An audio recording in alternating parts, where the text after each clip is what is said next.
Salam Sabah Maju Jaya. Laporan kerusakan jalan perhubungan yang membabitkan 3 buah kampung. Sejak beberapa bulan yang lalu, pengerusi 3 kampung telah melaporkan ke pihak berwajib mengenai kerusakan jalan tersebut. Walau bagaimanapun, pihak berwajib berkata akan membaiki jalan tersebut bila keadaan cuaca mengizinkan. Ekoran daripada jalan yang semakin teruk telah mengakibatkan kendaraan yang kecil telah mengalami kerosakan. Oleh itu, penduduk kampung telah bersepakat untuk membaiki jalan itu sendiri. Sekian laporan Sabah Maju Jaya.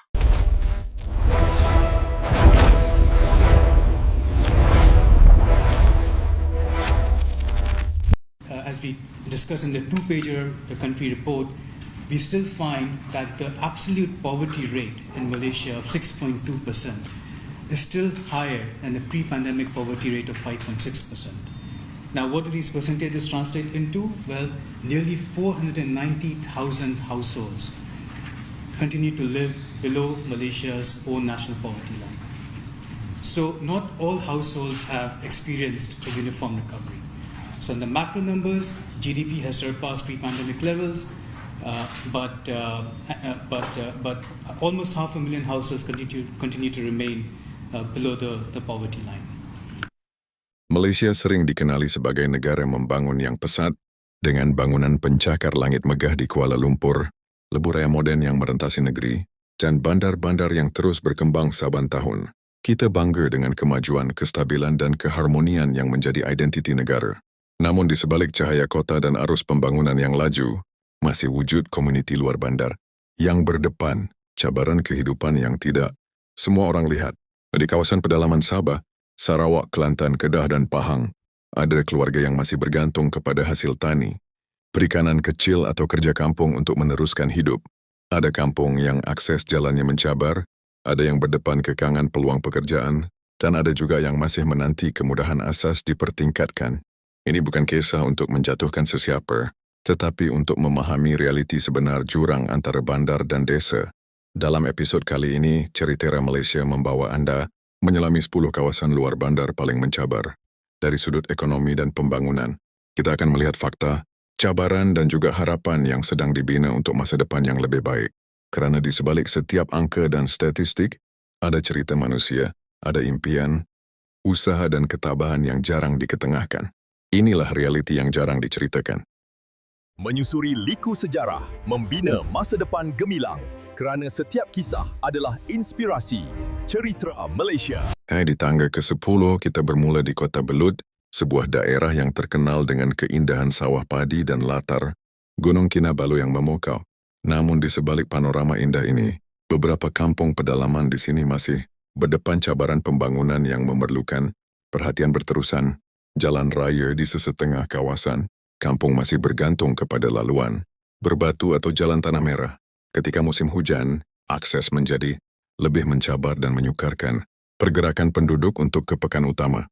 Ini memberi kesan kepada urusan harian seperti menghantar anak ke sekolah, mendapatkan rawatan kesihatan atau menjual hasil pertanian. Dari sudut peluang pekerjaan, majoriti penduduk bergantung kepada sektor pertanian, penternakan dan perikanan kecil. Pilihan pekerjaan formal agak terhad, terutama bagi golongan muda. Ramai yang berhijrah ke bandar besar untuk mencari pendapatan lebih stabil, meninggalkan warga emas dan keluarga di kampung. Bagi kemudahan dan infrastruktur, terdapat usaha penambahbaikan dari semasa ke semasa, namun masih ada kampung yang memerlukan akses internet lebih stabil, kemudahan kesihatan yang lebih dekat dan peluang latihan kemahiran untuk meningkatkan taraf hidup. Walaupun begitu, semangat komuniti di kota Belud kekal kuat. Mereka terus berusaha membina masa depan yang lebih baik. Jika di ranking 10 kita melihat cabaran akses dan peluang ekonomi di pedalaman, Sabah ranking seterusnya membawa kita ke semenanjung Malaysia.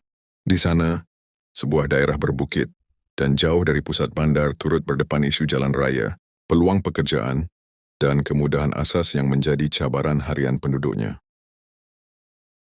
Terletak di utara negeri Sabah, daerah Pitas merupakan antara kawasan yang paling terpencil di negeri ini.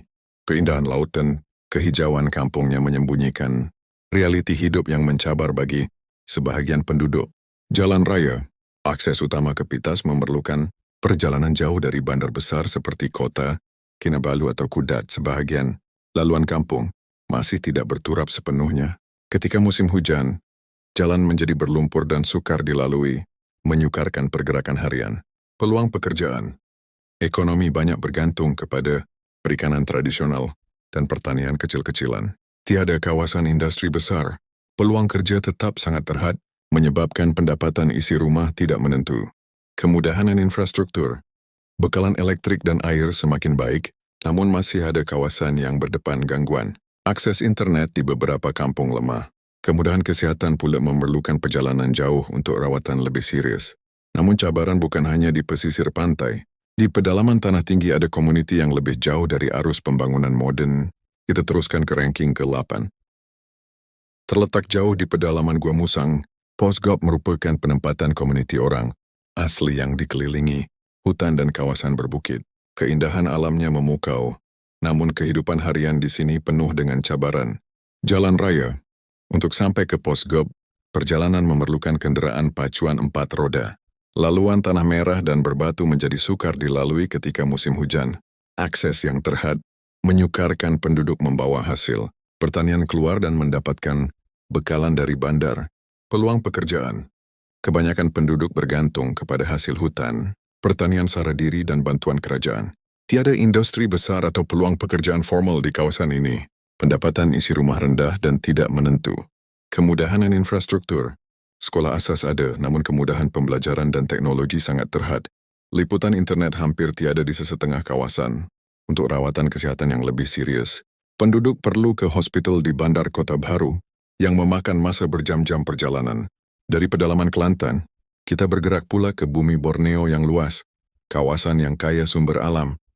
Tetapi masih ada komuniti yang belum menikmati pembangunan sepenuhnya. Kita masuk ke ranking ke-7.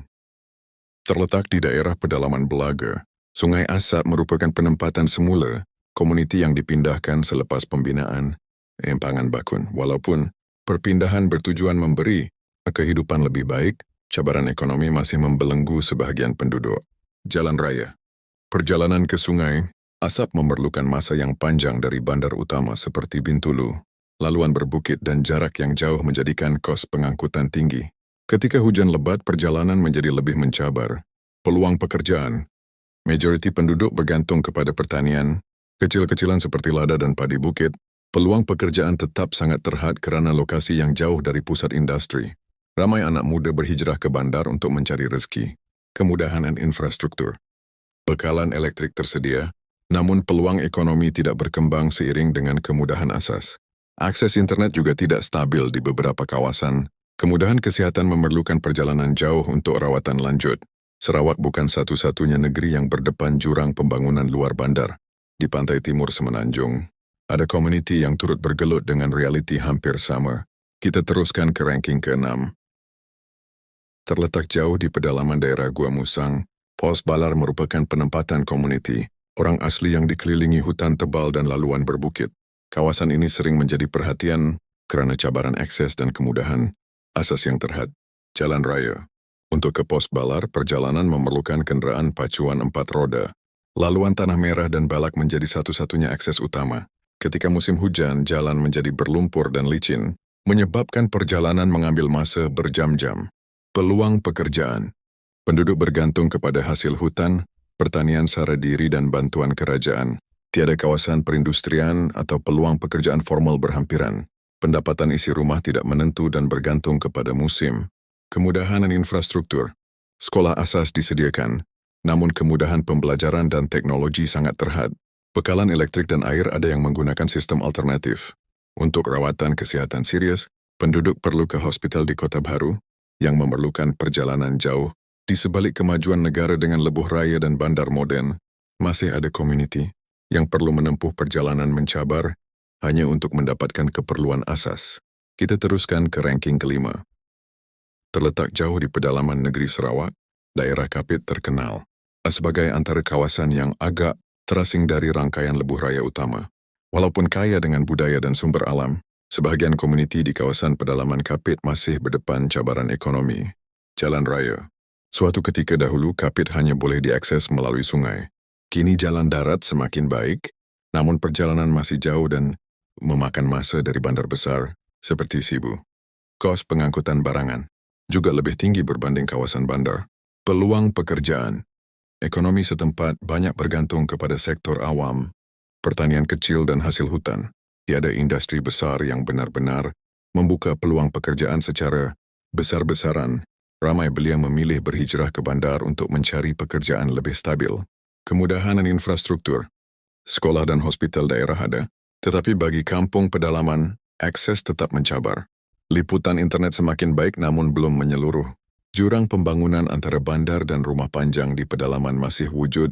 Dari pedalaman Borneo, kita kembali ke Semenanjung, ke kawasan yang dekat dengan bandar besar. Namun masih ada kampung yang ketinggalan dari segi peluang ekonomi. Kita masuk ke ranking keempat.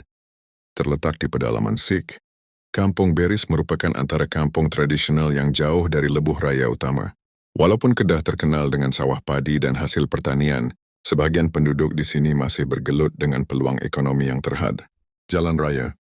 Laluan ke Kampung Beris melalui jalan kampung yang sempit dan berliku, dengan sebahagian tidak berturap sepenuhnya. Semasa musim hujan, jalan menjadi licin dan sukar dilalui, menambah cabaran harian penduduk. Peluang pekerjaan. Penduduk bergantung kepada pertanian kecil-kecilan seperti padi, getah dan hasil ternakan. Tiada kawasan industri besar atau peluang pekerjaan formal berhampiran.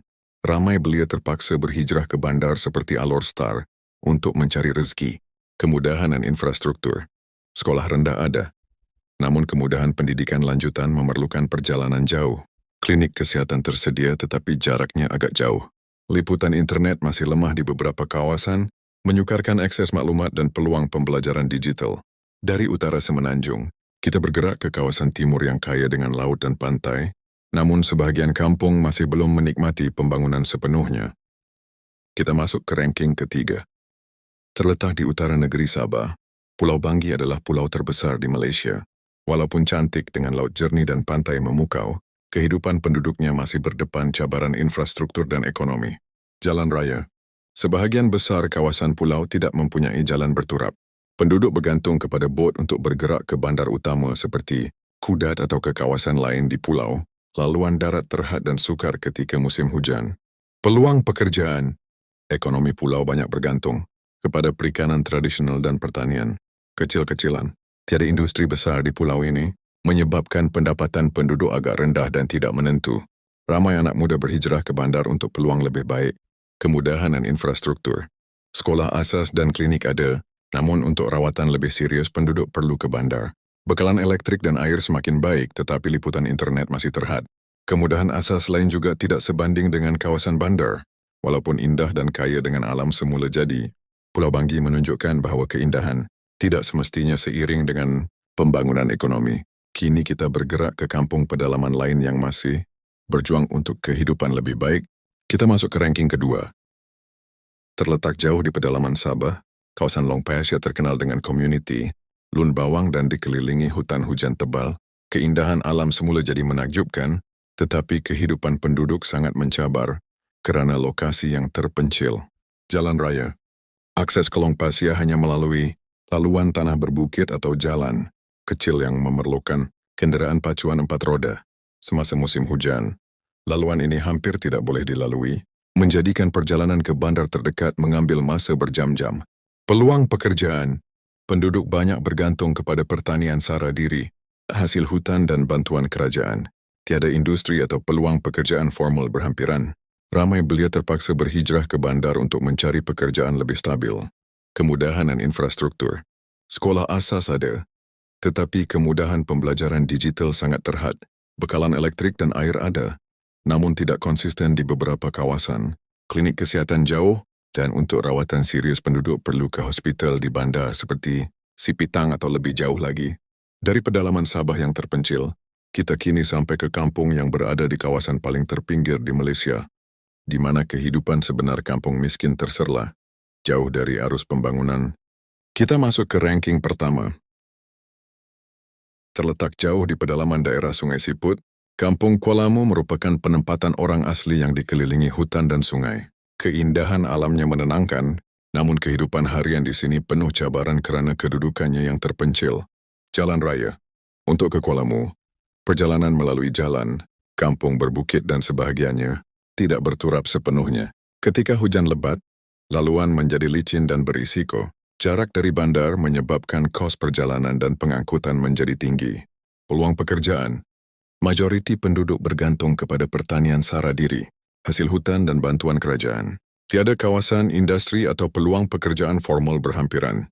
Ramai anak muda berhijrah ke bandar seperti Ipoh untuk mencari pendapatan lebih stabil. Kemudahan dan infrastruktur.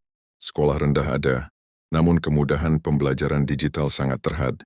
Klinik kesihatan jauh dan memerlukan perjalanan panjang untuk rawatan lanjut. Liputan internet pula tidak konsisten di beberapa kawasan. Kisah ke 10 kampung termiskin di Malaysia ini bukan sekadar angka atau lokasi di peta. Ia adalah wajah sebenar negara yang kadang-kadang kita lupa. Dari kota Belud di Sabah hingga Lubuk Batu di Pahang, kehidupan penuh cabaran ini mengingatkan kita bahawa pembangunan sebenar bukan sekadar pencakar langit atau lebuh raya, tetapi memastikan komuniti yang paling jauh dan memerlukan turut dibela. Anak muda yang berhijrah, jalan sukar dilalui, sekolah dan klinik jauh, semua ini adalah realiti yang memerlukan perhatian kita. Malaysia cantik dengan alam dan budaya yang kaya, namun masih ada yang berjuang untuk keperluan asas. Kisah-kisah ini mengajar, kita menghargai pengorbanan mereka dan mengingatkan kita bahawa kekayaan sebenar sesebuah negara adalah dari bagaimana kita memastikan tiada yang tertinggal. Kalau anda rasa kisah ini membuka mata dan ingin tahu lebih banyak cerita sebenar tentang Malaysia, dari pembangunan, sejarah hingga ke kehidupan kampung dan budaya, jangan lupa subscribe saluran kami, Cerita Malaysia. Klik butang subscribe sekarang. Hidupkan loceng notifikasi dan sertai kami untuk terus mengikuti kisah menarik yang akan menyentuh hati dan membuka mata anda tentang Malaysia yang sebenar. Setiap perjalanan dan setiap kampung mempunyai suara yang patut kita dengar. Terima kasih atas sokongan anda. Bersama kita bina semangat Malaysia.